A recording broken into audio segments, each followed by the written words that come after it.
Começa agora mais um programa Hora Extra e nesta edição você confere quais os impactos do isolamento social para os pequenos negócios. Pagamento do seguro-desemprego pode ser feito diretamente na conta do beneficiário. E no bloco de entrevistas, o procurador-chefe do Ministério Público do Trabalho em Goiás, Tiago Ranieri, fala sobre a atuação do MPT na proteção dos direitos sociais durante a pandemia. Hora Extra está no ar.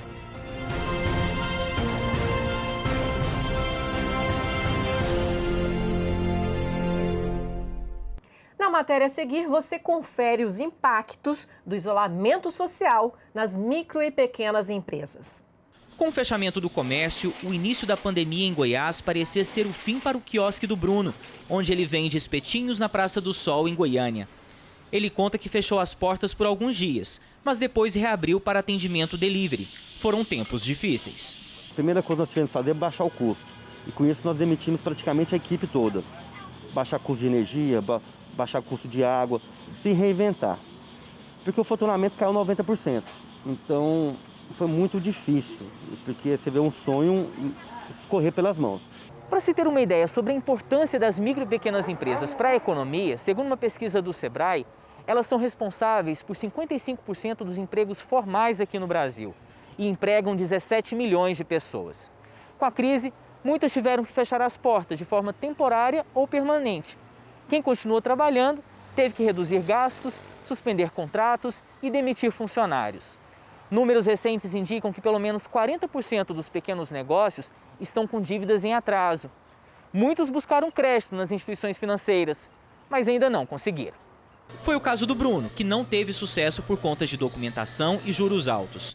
Mesmo diante das dificuldades, de forma criativa, ele voltou a atrair os clientes por meio de um projeto social. As pessoas começaram a frequentar aqui para buscar alimentos e para deixar alimentos.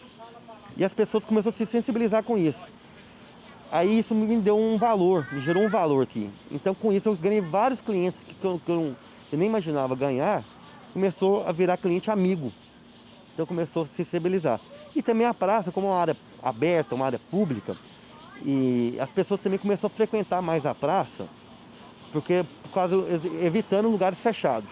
Para discutir questões jurídicas e sociais da pandemia, a OAB Nacional realizou o primeiro Congresso Digital Covid-19 com especialistas de diferentes áreas. Um dos painéis apresentados abordou o tema Impactos do isolamento nos negócios jurídicos das micro e pequenas empresas.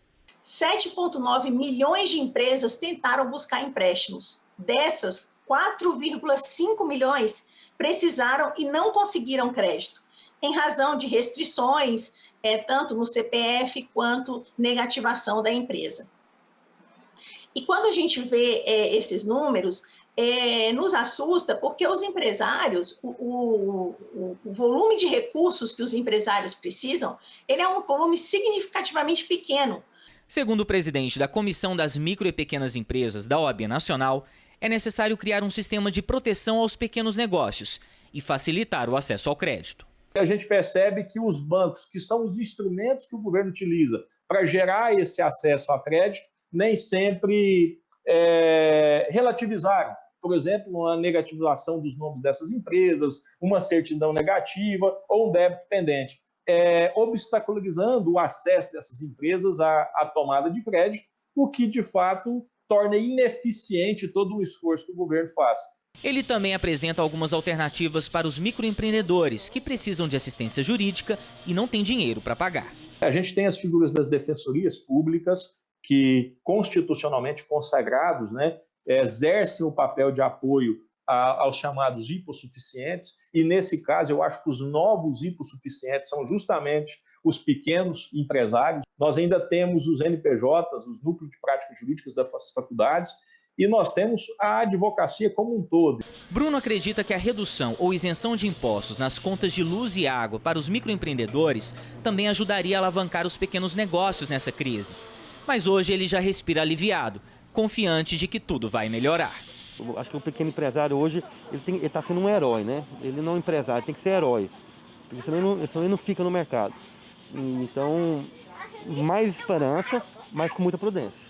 O pagamento do seguro-desemprego pode ser feito agora diretamente na conta do beneficiário. Saiba como ter acesso a essa novidade. Há um ano, essa dona de casa precisou recorrer ao seguro-desemprego.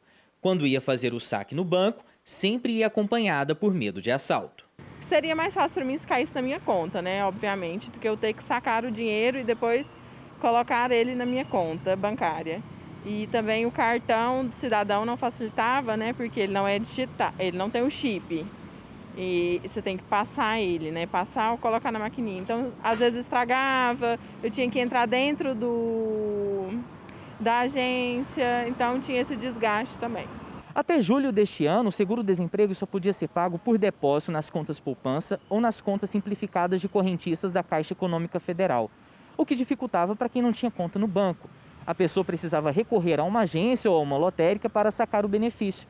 Só que agora essa realidade mudou. O seguro-desemprego pode ser depositado diretamente na conta do trabalhador, independente do banco. O pagamento pode ser feito em conta corrente ou poupança de qualquer banco do sistema financeiro brasileiro. Ao requerer o benefício, seja pelo site, pelo aplicativo da carteira de trabalho digital ou presencialmente, o trabalhador precisa informar os seguintes dados: a identificação do banco, número e nome, o código e dígito verificador da agência bancária, o tipo de conta, o número da conta e o dígito verificador de sua titularidade. Mas atenção, o benefício não pode ser depositado em conta salário e nem em contas de terceiros. Segundo a Superintendente Regional do Trabalho em Goiás, além de evitar aglomerações nas agências e a transmissão da Covid-19, a medida representa um grande avanço. Isso facilitou demais, porque a gente vê aí filas e filas na Caixa Econômica Federal, né? E às vezes as pessoas têm contas em outros bancos e tem que se procurar a Caixa para poder receber o benefício. E não precisa se deslocar até uma agência bancária, correr o risco de perder, de ser roubado, né? Ou de ter uma fraude ali, porque a gente sabe que nessas agências acontecem fraudes de toda possibilidade. A possibilidade de indicar a conta bancária só não vale para quem fez o requerimento do benefício antes do dia 24 de julho deste ano, quando a medida entrou em vigor. Dados da Secretaria de Trabalho mostram que 4,2 milhões de brasileiros já recorreram ao seguro-desemprego este ano. O número é 13,4% maior que no mesmo período do ano passado. Com a pandemia, a demanda é cada vez maior.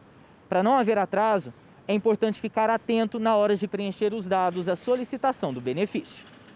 O que a gente pede é para as pessoas tomarem muito cuidado quando for preencher os dados bancários, porque se houver um errinho, pode atrasar o depósito, pode ter que entrar com recurso para resolver essa questão. Então, a gente pede que a pessoa coloque os dados e confira, né, para não ter nenhum atraso depois no recebimento do benefício.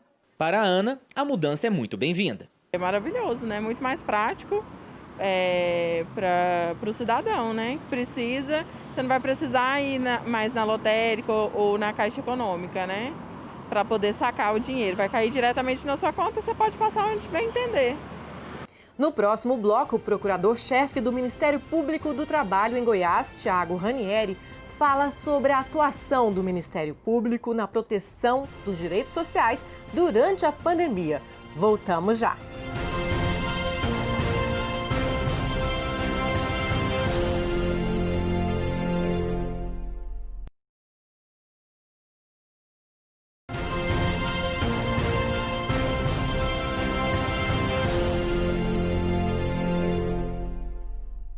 O mundo assiste aos efeitos trágicos da Covid-19.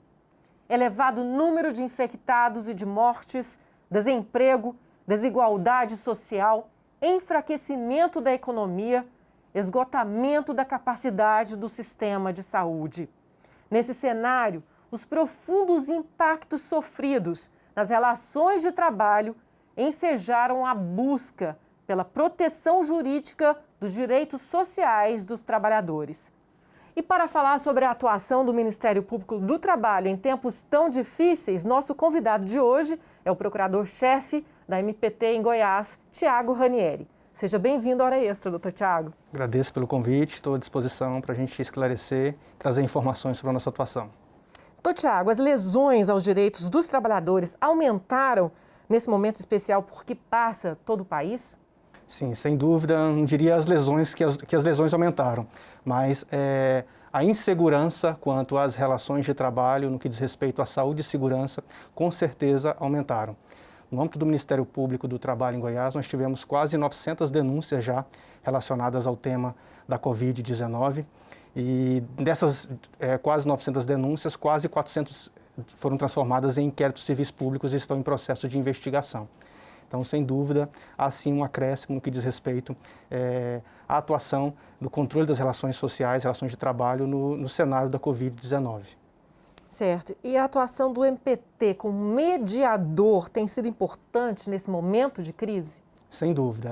As dúvidas, a insegurança jurídica, ela parte não só do trabalhador, mas também das empresas, né? Nós tivemos, desde o início da pandemia até os dias atuais, 3 medidas provisórias. Essas medidas provisórias alteraram inúmeros dispositivos da CLT. Isso, de certa forma, traz muitas dúvidas para o empregador e para as empresas.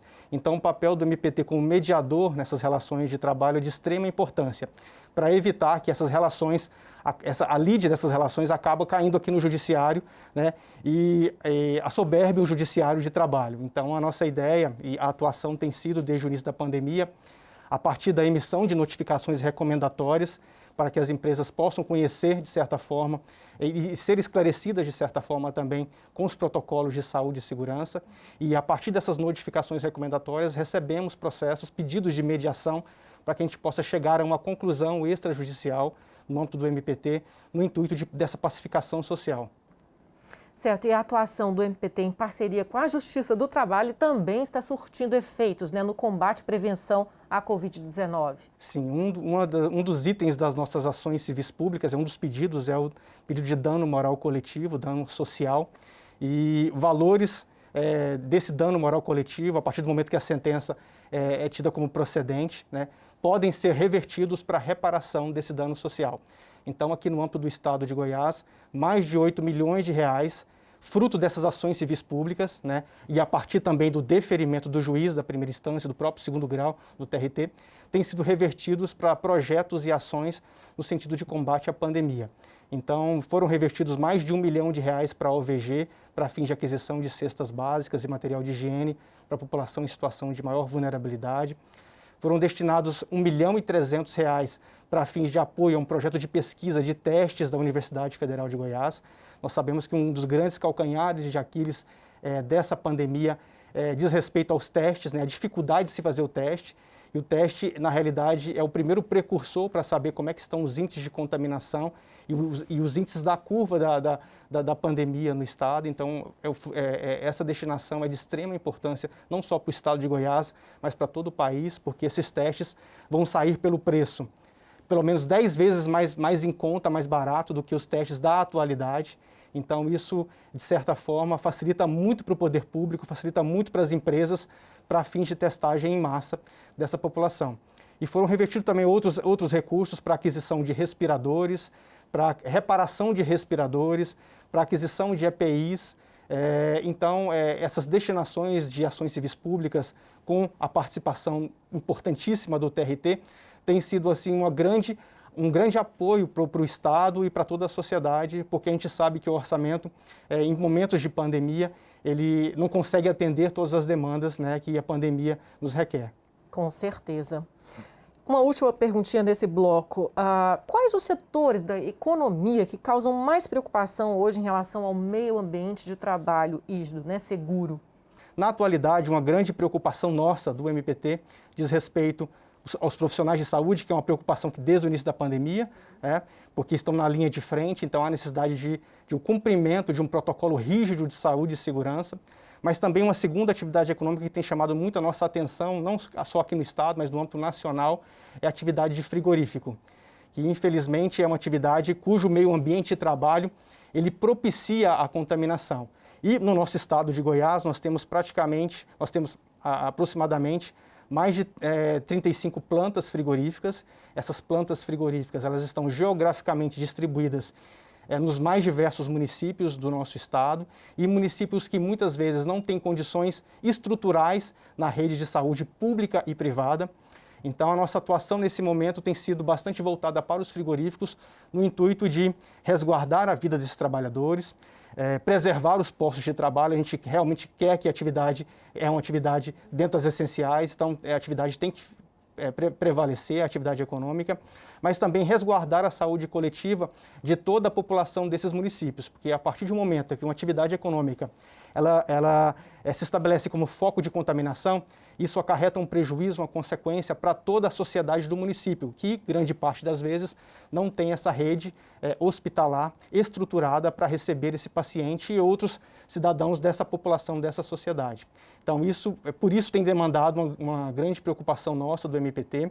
Inicialmente foram expedidas notificações recomendatórias, algumas ações civis públicas já foram ajuizadas e alguns termos de ajustamento de conduta já foram firmados. Há um contato muito próximo do MPT com a própria FIEG. A FIEG tem nos apoiado bastante no que diz respeito ao esclarecimento e à efetivação desses protocolos de saúde e segurança.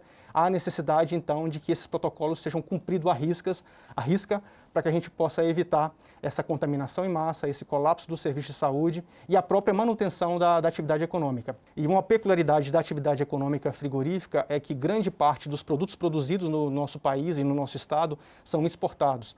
Então, os países que importam essa mercadoria estão de olho em regiões que são foco da contaminação. Não vão querer importar esse nosso produto. Então, é uma característica importante que tem consequências, tem um impacto grande na atividade econômica, né, na própria importação de outros países e na manutenção dos postos de trabalho dos trabalhadores que pertencem a essa categoria. Muito importante essa atuação do MPT na fiscalização e prevenção, né, da Covid, de focos da Covid-19. Ok, doutor Tiago? Nós vamos agora para um rápido intervalo. Hoje estamos conversando com o procurador-chefe do Ministério Público do Trabalho em Goiás, Tiago Ranieri, sobre a atuação do Ministério Público na defesa dos direitos sociais durante a pandemia. Voltamos já, não saia daí.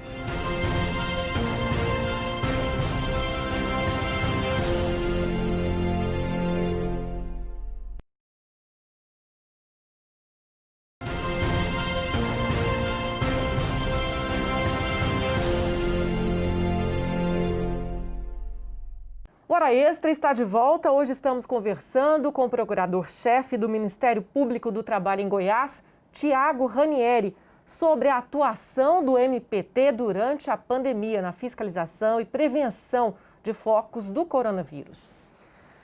Doutor Tiago, algumas normas coletivas, país afora, trataram da ausência do dever de cumprimento de cotas de aprendizes e de pessoas com deficiência durante a pandemia.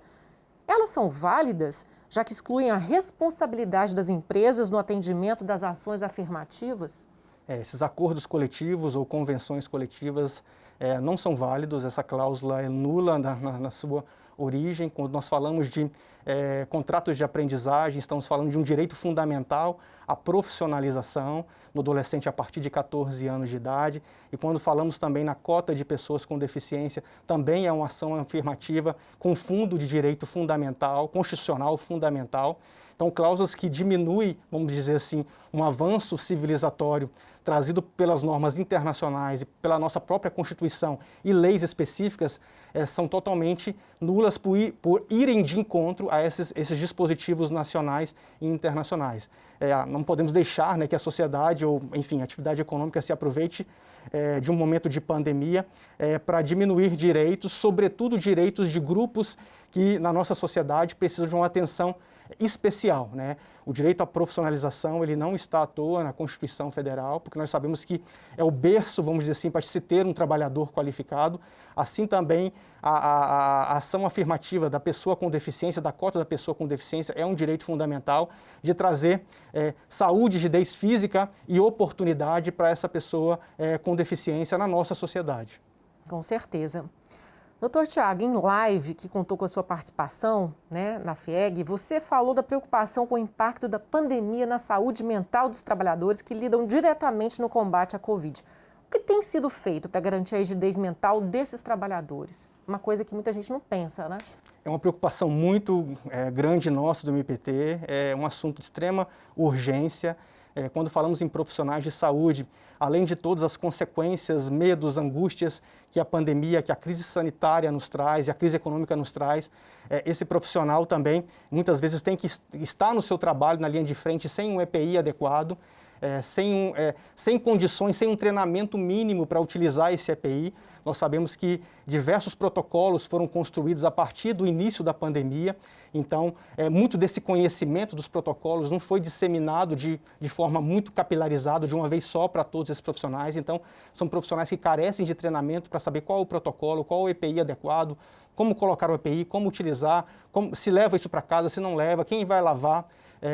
São profissionais que estão submetidos a uma jornada também exaustiva, porque nós sabemos que, como estão na linha de frente, diversos colegas que estão na linha de frente são afastados por conta do Covid, então acaba que as escalas de trabalho são mais enxutas por conta dos afastamentos normais, dos grupos de risco, então possuem uma jornada maior por conta de possíveis afastamentos, e isso tudo reflete, de certa forma e diretamente, na saúde mental do trabalhador, por todas essas variáveis que eu acabei de citar.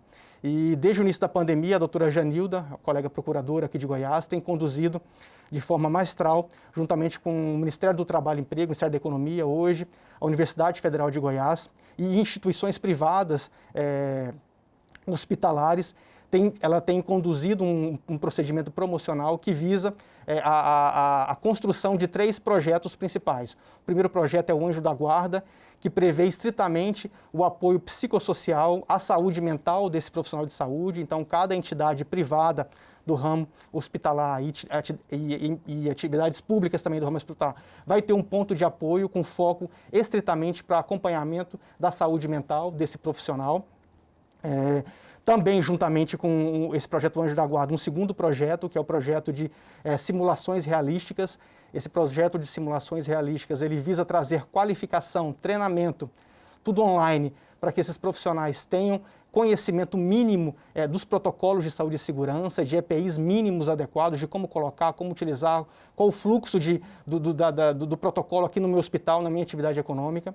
E como terceiro projeto, dentro desse processo promocional da doutora Janilda, as clínicas odontológicas. Então, nós sabe-se hoje que uma clínica odontológica possui a mesma vulnerabilidade ou índices de contaminação de uma UTI com Covid. E talvez isso não chegue ao conhecimento da população, da sociedade, do próprio profissional de odontologia.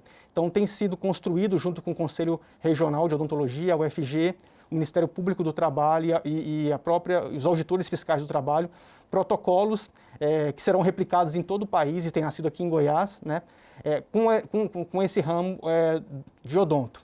E voltando para a sua pergunta, que eu acho que eu acabei passando, a nossa preocupação no que diz respeito à saúde mental é muito importante. E claro que por estarem na linha de frente é a nossa preocupação primária, mas isso também não deixa de acontecer em outras atividades econômicas do nosso país e do nosso Estado. Então, é uma preocupação a saúde mental com todas as atividades econômicas, com o home office, com o teletrabalho. A saúde mental ela foi comprometida, né? A falta de organização desse meio ambiente de trabalho dentro de casa, né? A saúde mental da mulher, né, que já tinha uma dupla jornada e agora com o teletrabalho e com o home office, ela acaba tendo uma tripla e quarta jornada. Isso também chama muito a nossa atenção, tem-se a nossa preocupação. Da mesma forma, a saúde mental de públicos em situação de vulnerabilidade, que muitas vezes não tem condições estruturais de fazer um isolamento mínimo e tem todas essas preocupações causadas pela pandemia, sanitárias e econômicas. Isso também reflete em toda a sociedade. E a saúde mental, por fim, dos entregadores de aplicativos. Nós sabemos que estamos num processo, vamos dizer assim, de uberização, infelizmente, no nosso país, em que esse trabalhador, esse entregador de aplicativos, ele acaba sendo um trabalhador extremamente precarizado. E muito além dos riscos que ele corre na sua saúde física, né, como um entregador que trabalha na rua entregando, o risco da saúde mental dele é muito grande, pois ele sabe que se for acidentado, ele perde a oportunidade de ter o seu sustento. E isso, de certa forma, diretamente afeta muito a saúde mental desse trabalhador. É algo que nós também temos atuado e temos trabalhado no sentido de buscar um rol de direitos maior, mais expansivo para esse ramo de atividade, tudo no intuito de refletir, de conservar, vamos dizer assim, a saúde desse trabalhador. Então, a saúde mental, eu acredito que seja uma das nossas grandes atuações, e quando eu falo nossas, é do mundo do trabalho, e sobretudo aqui da Justiça do Trabalho, da nossa sociedade brasileira.